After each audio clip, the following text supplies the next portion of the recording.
Nga lidhja shkrimtare Dega Vlorë, kanë ardhur një profesi prej 4-5 vetash, të ku do ndodhur, edhe të mirë pritur. Urdhëroi profesori Neruda. Ne flasim me një punë të jashtëzakonshme, vullnetare, flas për të grup njerëz që ashtu, lidhur me trojën shqiptare. Por na ndodh diçka e keqe këtu brenda vet. Para pak kohësh, thash, kjo është çështje kombëtare, unë prandaj po flas. Nuk jam jashtë me mendoj. Sazani, jo ku Sazani, ai Sazani atje ku banoj unë, me gjithë fshatrat për rreth 100 ca hektar tokë, pa llogaritur detin, mendohet dhe po shkohet drejt kurorëzimit të plot, të dhënje smeqira për 99 vjet amerikanëve, po themi. Një biznesmeni amerikanë. Unë them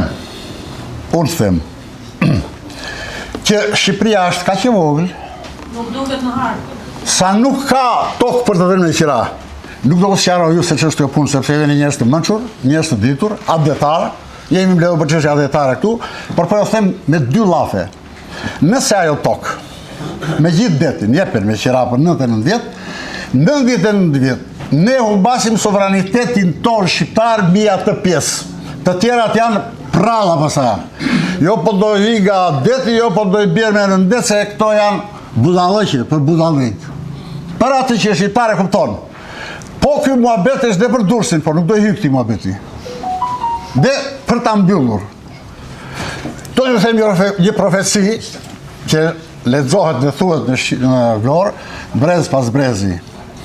Kur u shpall pavarësia, që erdhi telegrami nga Austria dhe nga shtetet e tjera që e njohin Shqipërinë, Michel Qemali u duk tepër i dëshpëruar.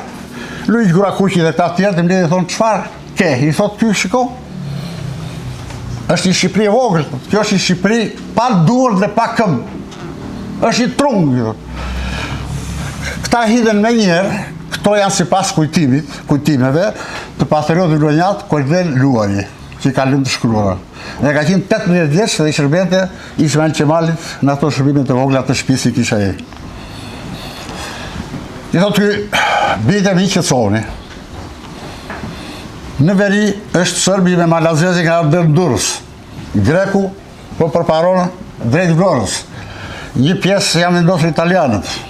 Jugu po kështu. Nuk kemi fuqi dhe mundësira që të kërkojmë tani këtë Shqipëri të madhe.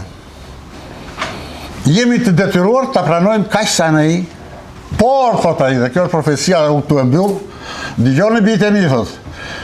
Ata që do vinë basesh, në mos e zmadhoshin dot, ta lënë kaq sa po e lëmë ne.